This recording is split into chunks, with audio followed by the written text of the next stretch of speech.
हाय दोस्तों, all in one economics में आप लोगों का स्वागत है। आप देख रहे होंगे डिस्प्ले में ये क्या बना हुआ है।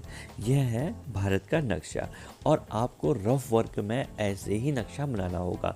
ज़्यादा कलाकारी दिखाने के चक्कर में ये ना हो जाए कि आपके क्वेश्चन छूट जाएं या आप किसी चीज़ को करने में कुछ ज़्यादा समय लें।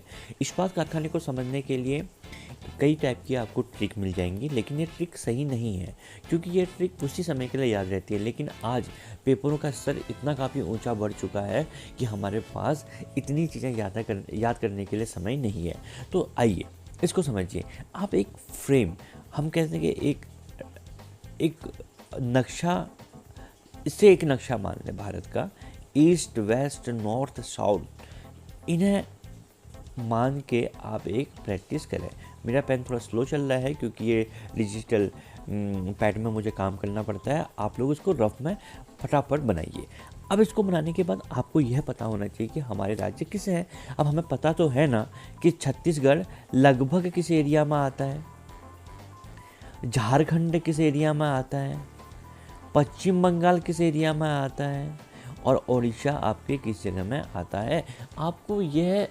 आपको और परीक्षाओं की दृष्टि से भी आपके ये कॉन्सेप्ट क्लियर करेगा, क्योंकि चित्र के माध्यम से सीखा हुआ चीज़ें हमें लंबे समय तक याद रहेगा। जब भी इस्पात कारखाने की बात आएगी तो आपको ये चित्र आपके सम्मुख प्रस्तुत होगा। अब होता यह है कि जब इनकी बात हुई कि कारखाने कहाँ कहाँ बनाए जाएं, तो भारत के परिप्रेक्ष्य में कई ऐसे क्षेत्र थे जहाँ पर कारखाने बनाए जा सकते थे। लेकिन कारखाने वहीं बनेंगे जहाँ पर जो कारखाना बन रहा है उससे संबंधित मटेरियल हो। तो हम इस्पात कारखाने की बात कर रहे हैं तो इस्पात कारखाना झारखंड, छत्तीसगढ़, पश्चिम बंगाल, उड़ीसा। तो जब द्वितीय पंचवर्षीय योजना आई तो द्वितीय पंचवर्षीय योजना में घोषणा की गई कि तीन कारखाने बनाए जाएंगे। तो उस टाइम जो कारखानों की बात की गई, आप ऐसे समझिए, यही ट्रिक है। आप समझिए, आप चित्रों के माध्यम से बनाइए। ये किनारे वाले, ये और ये, इन तीन कारखानों की बात की गई कि इनका निर्माण किया जाएगा, जो कि एक पश्चिम बंगाल पे, एक उड़ीसा में और एक छत्तीसगढ़ में। वर्तमान में यह क्षेत्र छत्तीसगढ़ के नाम से जाना जाता है, लेकिन उस समय इस क्षेत्र की बात की गई। इस क्षेत्र में यह कारखाना बनाया गया जिसको वर्तमान में छत्तीसगढ़ कहा जाता है और इसे झारखंड कहा जाता है, इसे पश्चिम बंगाल कहा जाता है, इसे उड़ीसा कहा जाता है। तो द्वितीय पंचवर्षीय योजना में तीन कारखानों की बात की गई कि इनका स्थापना होगा, उड़ीसा, पश्चिम बंगाल, छत्तीसगढ़। और जो इनका उत्पादन होना स्टार्ट हुआ, तो जो दुर्गापुर था उसका उत्पादन 1962 से स्टार्ट हुआ और राउरकेला का 1959 से स्टार्ट हुआ और भिलाई का 1959 से स्टार्ट हुआ। समझने वाली चीज़ें ये हैं कि पंचवर्षीय योजना 51 to 56 से आपका 61 चली, लेकिन आपको यहाँ पर 62 दिख रहा होगा। यह उत्पादन की बात हो रही है और मैं कह रहा हूँ जो इन तीन कारखानों की बात की गई, स्थापना हुई, वह द्वितीय पंचवर्षीय योजना में की गई। इन तीनों की द्वितीय पंचवर्षीय योजना में की गई। लेकिन उत्पादन जो प्रारंभ हुआ दुर्गापुर का 1962 से और राउरकेला का 1959 से और भिलाई का 1959 से स्टार्ट हुआ। क्लियर हो गया।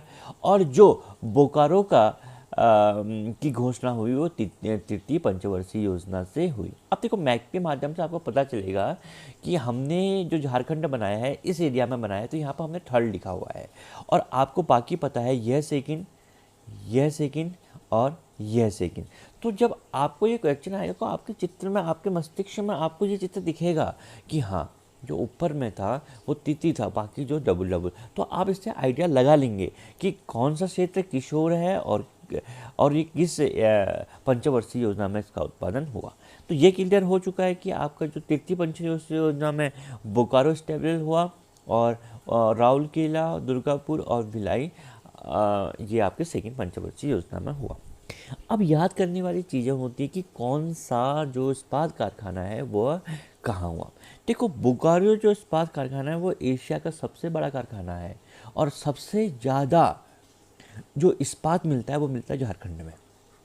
इसको आप ऐसे रिलेट करिए, समझ में आया कि बोकारो आपको कुछ तो याद करना ही पड़ेगा कि बोकारो इस्पात कारखाने की बात हो तो बोकारो सबसे बड़ा कारखाना है, और सबसे बड़ा कारखाना इसलिए बना है क्योंकि जहाँ सबसे ज़्यादा इस्पात मिलता है, और वह इस्पात मिलता है झारखंड में।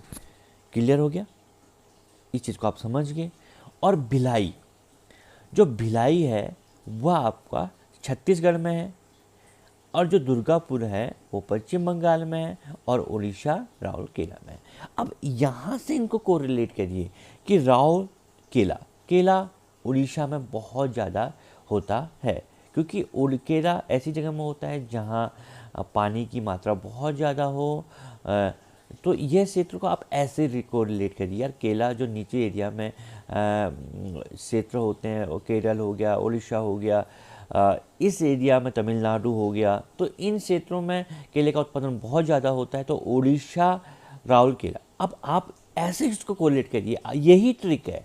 और पश्चिम बंगाल, दुर्गा माँ की पूजा पश्चिम बंगाल, अब इसको ऐसे याद कर लीजिए। दो आपको मैंने बता दिया कि दुर्गा माँ की पूजा बहुत होती है पश्चिम बंगाल में, तो आपको ये दो अब कोरिलेट हो जाएंगे। इन्हें याद करने की ट्रिक बताता हूँ।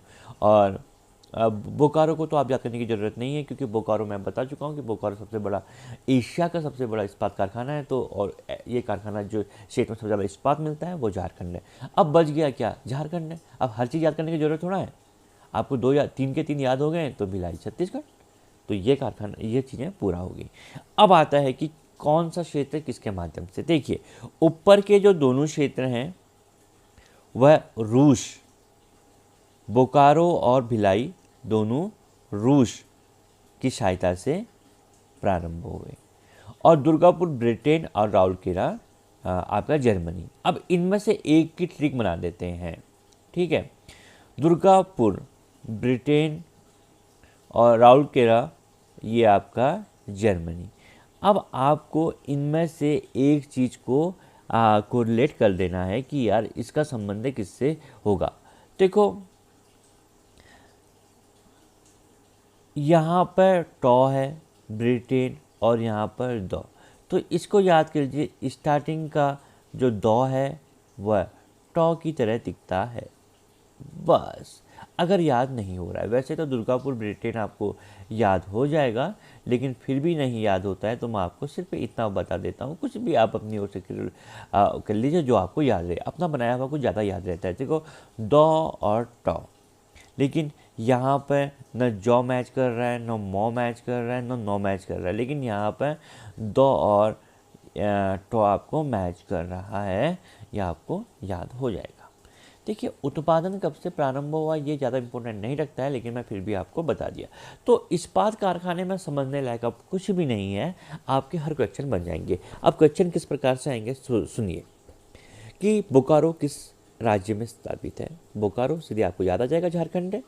और फिर आपका क्वेश्चन आएगा कि भिलाई कहाँ से है, तो आपने याद करा हुआ है कि पश्चिम बंगाल दुर्गा माँ की पूजा, उड़ीसा राउरकेला, उड़ीसा में केला, तो बच क्या गया, भिलाई छत्तीसगढ़।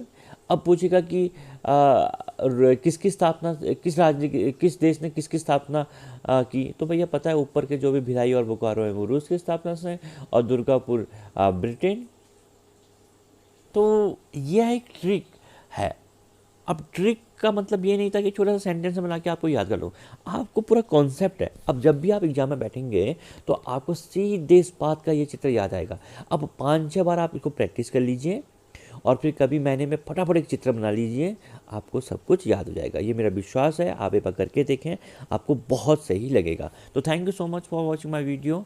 आप नए ट्रिक के साथ मिलेंगे और नई वीडियो में, तो तब तक बाय। आप अपना ख्याल रखें और पढ़ाई करें। Thank you so much.